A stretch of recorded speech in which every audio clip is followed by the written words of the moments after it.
Good morning students. आज मैं आप लोगों को आपका 14 चैप्टर महानता पढ़ाने जा रही हूँ।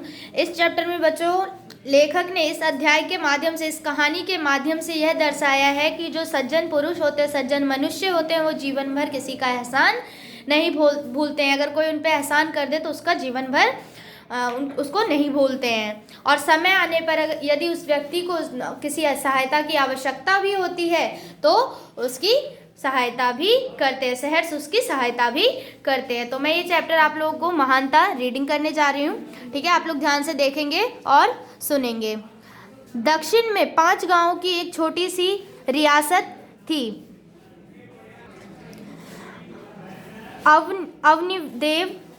अवनीदेव वहाँ के राजा थे। अवनीदेव अपनी दानशीलता, परोपकारी भावना और दयालुता के कारण बड़े लोकप्रिय थे। एक रात अवनीदेव जब चारपाई पर सोने जा रहे थे तो अंधेरे में किवाड़ के पीछे उन्हें एक व्यक्ति छिपा हुआ मालूम पड़ा। अवनीदेव किवाड़ के पीछे पहुंचे और हाथ पकड़कर उस व्यक्ति को खींचते हुए अपनी चारपाई पर ले आए। उसे अपनी चारपाई पर बैठने की आज्ञा दी। वह व्यक्ति पहली बार चोरी करने आया था, अतः वह थर-थर काँप रहा था और छूटकर भाग जाना चाहता था, किंतु भय के कारण पैरों में दौड़ने की शक्ति भी नहीं रही। जब मनुष्य डर जाता है तो उसका पैर कांपने लगता है, कमजोर पड़ जाता है, तो इसीलिए मनुष्य उसके अंदर, उस चोर के अंदर भागने की शक्ति नहीं थी।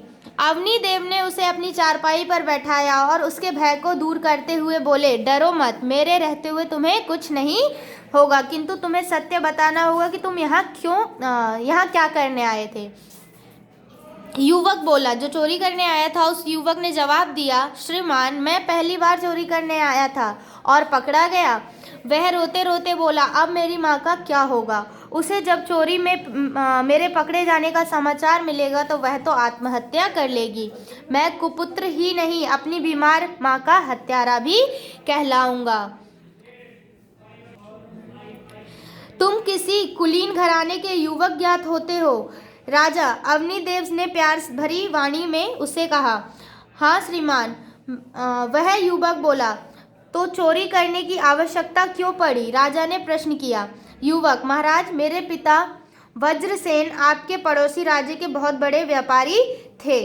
विदेश में भी उनका व्यापार था। समुद्री डाकुओं ने उन्हें मार डाला। पिता के मित्रों ने ही मेरे पिता की सारी संपत्ति को हड़प लिया। यह सब जानकर माँ के हृदय को ऐसी चोट पहुंची कि वह बीमार रहने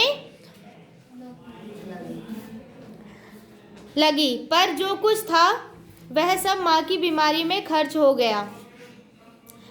घर पर जो कुछ था वह सब माँ की बीमारी में खर्च हो गया। कल मेरे पास ना दवा के लिए पैसे थे और ना खाने की व्यवस्था थी, अतः जीवन में पहली बार चोरी करने चला था, क्योंकि दिन भर घूमने के बाद कोई काम भी नहीं मिला था। युवक की बात सच्ची थी, क्योंकि अवनीदेव को वज्रसेन सेठ के विषय में पता था। अवनीदेव ने युवक को सांत्वना देते हुए कहा, दिलासा देते हुए कहा, ईश्वर कष्ट देकर हम लोगों की परीक्षा लेता है। कष्ट पड़ने पर भी सम्मान और धैर्य नहीं छोड़ना चाहिए। चाहे कितना भी मनुष्य को कष्ट हो तो मनुष्य को कभी भी अच्छा मार्ग नहीं छोड़ना चाहिए और बुराई का मार्ग नहीं पकड़ना चाहिए, चाहे कितना भी कठिन समय है। मुसीबतें ही तो वे कसौटी है जिनसे व्यक्ति की महानता का पता चलता है। ईश्वर की कृपा पर विश्वास रखो। राजा अवनीदेव उठे और चांदी की 300 सिक्के लाकर उस युवक को देते हुए कहा, जाओ अपनी माता का इलाज कराओ और कभी भी पाप के मार्ग पर मत चलो। युवक राजा अवनीदेव की महानता की प्रशंसा करता हुआ कृतज्ञता के भाव से भरा घर लौटा और अपनी माँ का इलाज तो कराया ही, तन और मन से सेवा भी की। कुछ ही दिनों में युवक की माँ ठीक हो गई तो वह युवक बचे हुए 200 सिक्के लौटाने गया। राजा अवनीदेव युवक की इस व्यवहार से बहुत प्रसन्न हुए और बोले, अब तुम इस बचे हुए धन से कोई छोटा मोटा व्यवसाय यानी कि बिजनेस करो। युवक धन्यवाद देता हुआ लौट गया। उसने फलों की छोटी सी दुकान खोल ली और उसका काम चल निकला। युवक का व्यवसाय दिन पर दिन बढ़ रहा था। उधर अवनीदेव पर उसके दो शत्रुओं ने मिलकर आक्रमण कर दिया, जिसमें अवनीदेव का पुत्र लड़ते लड़ते मारा गया। राजा की जमीन जायदाद पर शत्रुओं का अधिकार हो गया। अवनीदेव अपनी पुत्री और पत्नी को लेकर पड़ोस के राज्य में जा बसा और जैसे तैसे दिन काटने लगा। उसे सबसे अधिक अपनी पुत्री की विवाह की चिंता थी। पुत्री का विवाह ऊंचे घराने में होना तय हुआ था। राजा अवनीदेव के पास 10,000 सिक्के थे, जबकि विवाह में कम से कम 50,000 सिक्के चाहिए थे। अतः कोई और उपाय न देखकर अवनीदेव ने अपने पूर्वजों की धरोहर हीरे को बेचने का निर्णय लिया। सेठ वज्रसेन के पुत्र का व्यवसाय अपने पिता के समान ही फैल रहा था। जैसे जिस प्रकार उसके पिता का व्यवसाय फैला हुआ था देश विदेशों में, उसी प्रकार उस वज्रसेन के पुत्र का भी व्यवसाय फैल रहा था, चलने लगा था। वह अब सूखे मेवे तथा मसालों का प्रसिद्ध व्यापारी था। उसे सूखे मेवे, ड्राइड फ्रूट्स जो होते हैं उसे कहते हैं बच्चों, उसे काम करते हुए 14 वर्ष बीत गए थे। उधर अवनीदेव भी बूढ़ा हो गया था। अवनीदेव जैसे ही द्वार से बाहर आया और हीरा बेचने के लिए बाजार की ओर मुड़ा, एक युवक ने आगे बढ़कर उसके चरण स्पर्श किए और हाथ जोड़कर खड़ा हो गया। उसके पीछे 8-10 व्यक्ति थालों में कुछ लिए खड़े थे। थाल सभी ढके हुए थे। अवनीदेव कुछ समझ पाते कि इससे पहले ही वह बोल पड़ा, मैं वज्रसेन सेठ का पुत्र हूँ और आपका चोर आपसे विनती करने आया हूँ, जिसे मानना ही होगा, क्योंकि आपकी पुत्री ज्योत्सना मेरी भी बहन है।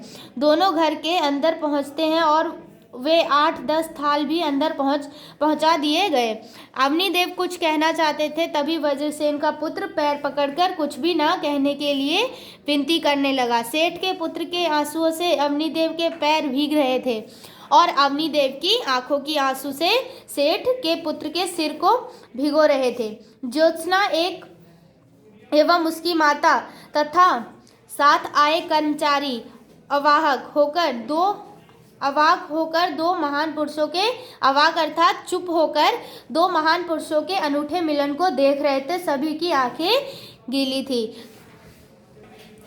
तो यहाँ पे आप लोगों का चैप्टर कंप्लीट होता है। इसमें यही था कि जिस प्रकार सेठ वज्रसेन का पुत्र था, वो जब बड़ा व्यापारी बन जाता है अवनीदेव की सहायता लेकर, तो जब अवनीदेव पर बुरा समय आता है, संकट आता है, तो वज्रसेन का पुत्र भी अवनीदेव की सहर्ष सहायता करता है, ना कि वो पीछे हट जाता है। तो यही है महानता की स्टोरी।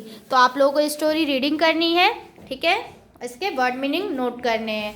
नेक्स्ट डे मैं आप लोगों को इसका एक्सरसाइज सेंड करूँगी, तब तक आप लोग इसका क्वेश्चन आंसर भी अपने आप करेंगे। Okay, thank you.